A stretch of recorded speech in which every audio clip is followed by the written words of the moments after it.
Hey guys, welcome back to my channel. My name is Jose, and the book that I will be talking about today is The Old Man and the Sea by Ernest Hemingway. This is a really good book. I really thoroughly enjoyed this book. There will be some spoilers in this, so if you want to read this without being spoiled, then you should probably go and click away from this video and read it yourself, and get back to this channel and watch this video, and we'll talk about it. So I'll give you a chance to do that now. But The Old Man and the Sea, just some background information. The Old Man and the Sea was written in 1951 by Ernest Hemingway, and he ended up winning the Pulitzer Prize for this short story novella in 1953. And so he won the Pulitzer in 1953, and in 1954 he won the Nobel Prize. And this specific work, The Old Man and the Sea, was actually cited as a reason why he won the Nobel Prize. So it's a very good book.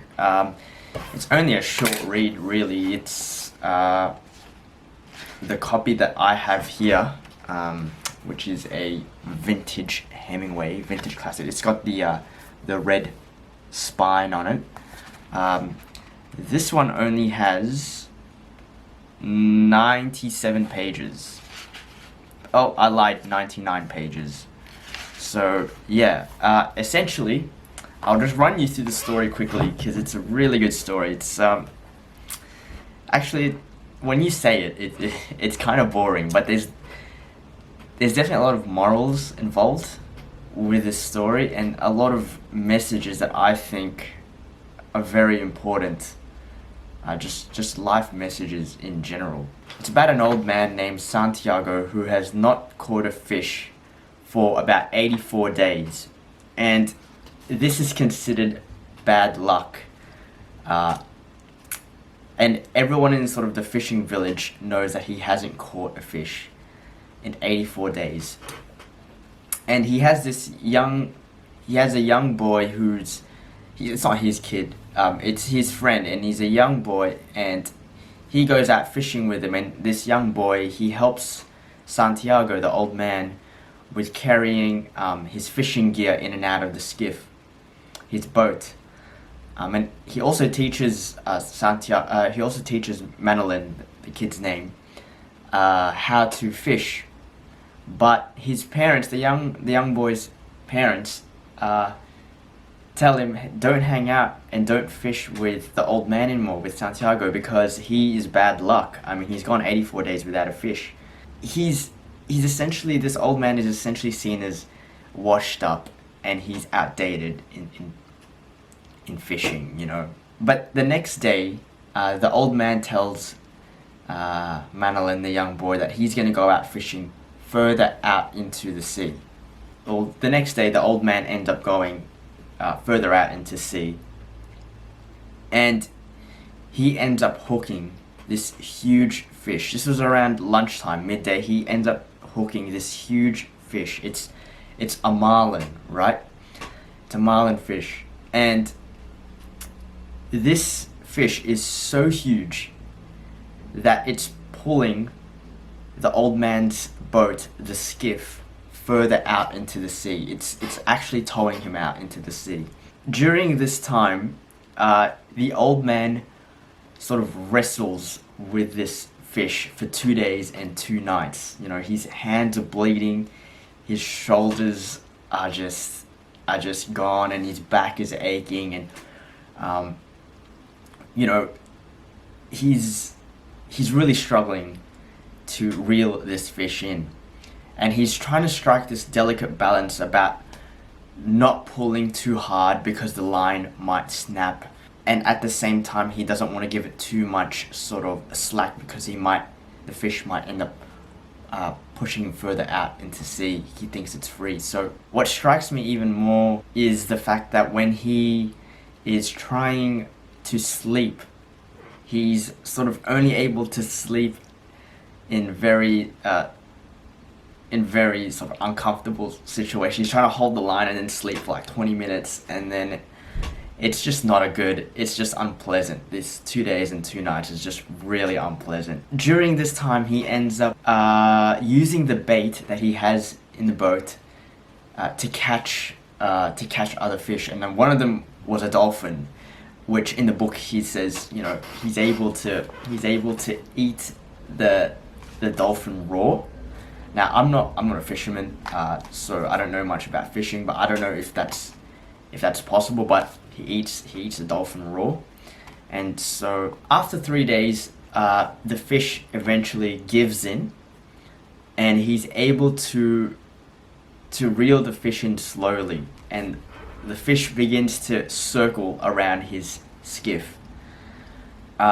He's finally thinking, oh, you know, I'm about to catch this fish. Thankfully, I can do it. You know, I'm about to catch this fish.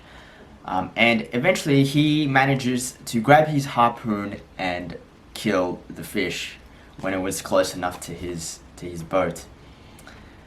The problem is that the fish is so large that he can't actually haul it onto his boat. What he ends up doing instead is he lashes it onto the side of his skiff. And so the old man then begins to make his way back to the port. He begins to sail back. As he's sailing back, a shark comes and tries to eat his huge marlin, right? And so he manages to fend off the shark by killing it with a harpoon. But during the process, he loses his harpoon. You know, more sharks come because of the scent of this dead fish. So more sharks come, and he's fighting off the sharks. He lost his harpoon, and so he ends up tying his knife on the end of the oar, one of the oars, and he sort of uses that as a make-do spear. Eventually the knife snaps off, and he then uses the oar as a club to sort of try and just fend off the sharks as they're trying to eat the fish. That doesn't work out. The oar snaps, and so he grabs the till of the boat, of his skiff, and he uses that to club the sharks and fend them away. By the time he gets back to port, it's nighttime, and he realizes that the fish has been eaten, and the only thing that's left is the skeleton of the fish. He is just so battered at this point. I mean, he is just dead tired, he's exhausted, he's hurt, and he's aching, he's bleeding, he's just really hurt. He then makes his way back to his shack, to his house, and he's carrying the mast of his boat back, and he's so weak that he ends up falling, you know, several times in the street, and he has to rest, and he's now just dragging his mast back into his house, and he goes in his house all bloodied and beat up and just lies down supine and just rests. And the next day, the young boy that he's friends with ends up sort of seeing him, and he just cries in tears because he's, you know, just really sad to see how his friend is. The young guy, the boy, ends up going to the old man's boat, and he sees a huge skeleton that he caught. And the other fishermen as well are really surprised, and they're very sorry with what happened, because they can see it's just a skeleton, you know. And they measure the size of the skeleton of this marlin, and it's 18 feet long, which is huge. The old man and the boy end up telling each other that they're gonna fish together again, and the boy's very, you know, excited to go fishing with him. They display the skeleton of the fish in a bar, in the local bar, and American tourists come and they say, oh, you know, this is the size of or the skeleton of a shark because it's so big. That is how the story ends, and it's a very simple story, but I think it has there's many strong morals and profound messages that Ernest Hemingway is delivering here. So the first is the importance of perseverance despite pain and hardship.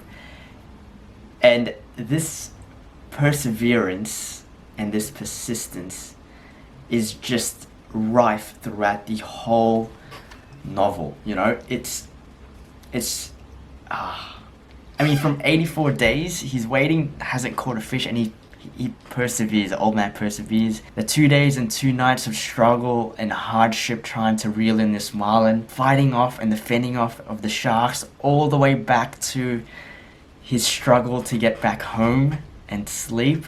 Ernest Hemingway is definitely telling us that no matter what happens in life, you have to persevere through, you have to struggle through, you know? So,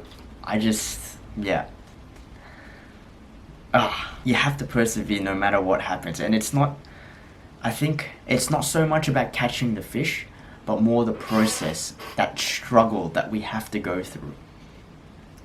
Another one is the courage to stay true to yourself and maintain integrity no matter what other people think. This was highlighted at the very beginning of the book when everyone thought that the old man, he's washed up. There's no point in listening to him. His days are gone. He's done. The old man continues to hold this integrity and have this courage. There's a part in the book where they're talking about how his eyes still continue to glisten with that deep sea blue, you know? I'll try and look for it here. It's literally on the 4th page of my copy. Everything about him was old except his eyes, and they were the same color as the sea and were cheerful and undefeated.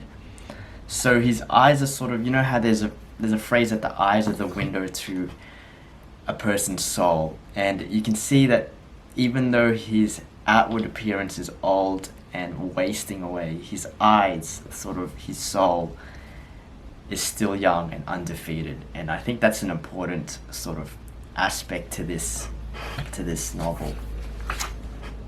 And another thing that sort of struck me with this is another message is that, you know, hope is a necessity in this life. The old man, despite his struggles when it comes to fishing and catching this fish, he never gave up hope.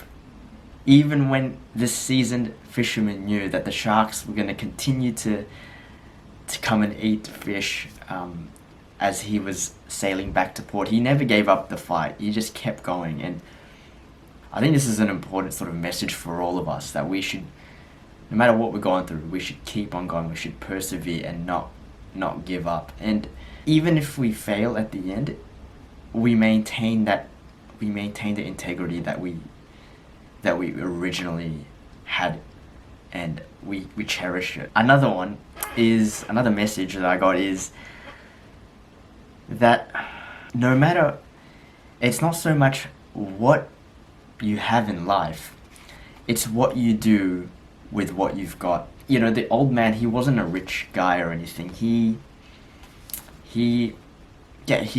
was a poor guy, you know, but with the knowledge that he's gained throughout the years and his experience and the life lessons that he's learned in the past, he has made use of whatever little he had, you know, to make fishing, or to make his fishing a success. And you see this as well when he's fending off the sharks. I keep going back to the sharks, but you see it, his creativity in fending off the sharks. When he loses the harpoon, as he kills the first shark, he then lashes on the knife to the end of his oar to make a spear, and then he uses the oar later on as a club, and then that breaks and he uses the till of the boat as a club. He's just getting really creative now and just not giving up when it comes to fending off these sharks. And it's the same with his ingenuity, I guess, when it came to sleeping while he was trying to reel the marlin in, and he was struggling with the marlin out in sea as it was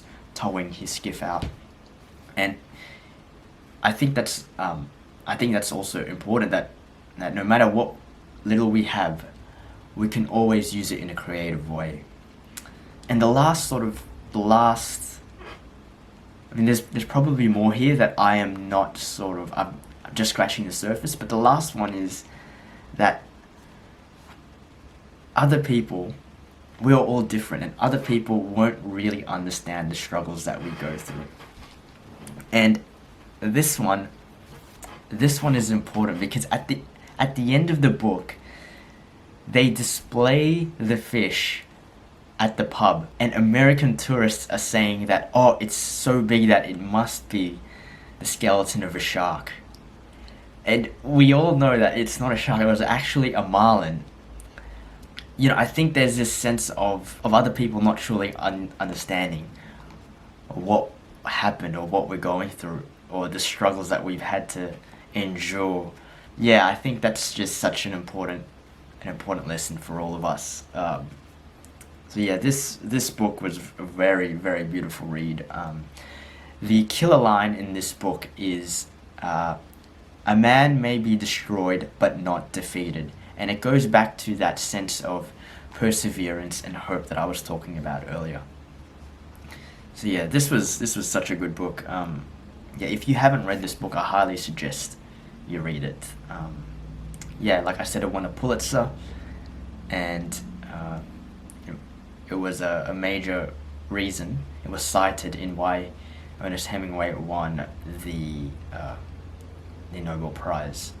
So yeah, I will leave it at that for now.